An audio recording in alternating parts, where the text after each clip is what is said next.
ఇందుకూరుపేట మండలం రాముడిపాలెం చెందిన నాగార్జున అనిత కుమారుడు వరుణ్ రొయ్యలగుంట వద్ద సాప తీసుకుని వెళ్తుండగా ప్రమాదం చేస్తూ ఏరియేటర్లో పడి తీవ్ర గాయాలయ్యాయి. దాదాపు 5 దిక్కుల బోన్స్ ఇరిగిపోవడంతో ప్రైవేట్ హాస్పిటల్కి తీసుకెళ్లారు. అక్కడ మా వల్ల కాదు అనడంతో నెల్లూరు జీజీహెచ్ హాస్పిటల్కి తరలించారు. డాక్టర్లను సంప్రదించగా వెంటనే స్పందించిన జీజీహెచ్ డాక్టర్లు బాబుకి ఆపరేషన్ చేసి బాబుని కాపాడారు. డాక్టర్ మస్తాన్ బాషా మాట్లాడుతూ 4 డాక్టర్లు 4 గంటలు శ్రమించి 5 దిక్కల ఆపరేషన్ చేసి బాలుడినికి ఎలాంటి ఇబ్బంది లేకుండా సర్జరీ విజయవంతం చేశామని అన్నారు డాక్టర్ మస్తాన్ బాషా.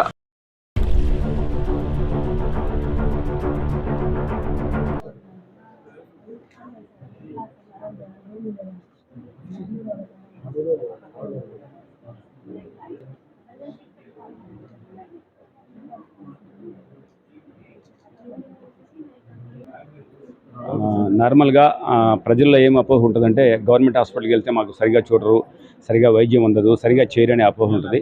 కానీ ఇది పాలిట్రామా కేసు ఇట్లాంటివి కానీ ఇంకా పెద్ద పెద్ద కేసులు కూడా ఇక్కడ డీల్ చేసి మేము జాగ్రత్తగా చూసుకొని బయటేస్తున్నాం ఈ కేసులు.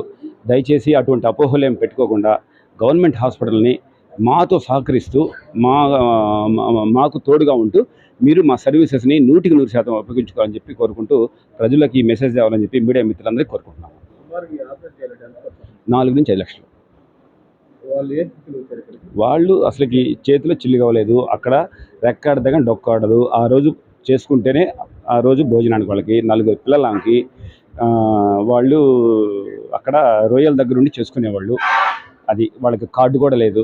బట్ మాకైతే ఈ కేసు వెరీ హ్యాపీ అండి. అంటే సర్జన్స్ చేస్తారు ఈ కేసు, బట్ ఆ టైమింగు, ఆ అకామిడేషన్, తర్వాత పూలింగ్ చేసి చేయడం అనేది గొప్ప అన్నమాట.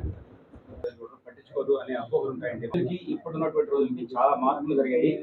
ఈరోజు ఇటువంటి కేసు, పాలిట్రామా కేసు, బ్లడ్ లేకుండా తర్వాత షాక్లో వచ్చిన కేసులు మేము రిసీవ్ చేసుకొని దాన్ని ఖచ్చితంగా ఎట్లయినా సరే బయట. నా పేరు అనిత సార్. రొయ్యలగుంట్ల మీద రాముడిపాలెంలో గుంట్ల కాడ కాపలా ఉన్నాను సార్. మాకు ఆరోగ్యశ్రీ కార్డు కూడా లేకపోయినా కూడా మస్తాన్ సారు దగ్గరుండి పిల్లోడికి ఆపరేషన్ అన్నీ చేయించాడు సార్. ఇట్లాగా చాలామందికి అన్నీ చేస్తున్నారు కాబట్టి మస్తాన్ సార్కి మా ఊపిరున్న రోజులు మేము ఆయనకి సేవ చేసుకుంటాం సార్. ఎప్పుడైనా ఆయన మాట తలుచుకుంటూ ఉంటాం. బయట హాస్పిటల్కి పోతే మేము చూడనన్నారు సార్ అక్కడ. అందుకే ఇక్కడికి తీసుకొచ్చినాక మస్తాన్ సార్ బాగా చూసి అన్నీ పంపించి ఇప్పుడు పిల్లోడిని 20 రోజుల లోపల నడిపిస్తామని చెప్తున్నారు సార్. మాకు డాక్టర్ని చూసినాక చాలా ధైర్యం వచ్చింది సార్. అసలు మా బాబు బతుకుతాడని కూడా అనుకోలేదు సార్ మేము. డాక్టర్ కానీ లేకపోతే మా బాబు ఫ్యాన్లలో పడిపోయాడు సార్, వేరేటర్లలో. బాబుని మేమే తీసుకొని అవన్నీ తీసుకొని చేతబట్టుకొని ఇక్కడికి వచ్చినాక మాకు అన్నీ చేపించి ఇప్పుడు బాబుని మాకు అప్పచెప్పాడు సార్. అసలు బతుకుతాడని కూడా అనుకోలేదు సార్ మేము. బాగానే ఉన్నాడు. అందుకే డాక్టర్ గారికి మేము చెప్పాల్సినవి అన్నీ చెప్పుకుంటూ ఉన్నాం సార్. డాక్టర్ కానీ లేకపోతే మా బాబు మాకు ఇవ్వాలి లేదు సార్. మాకు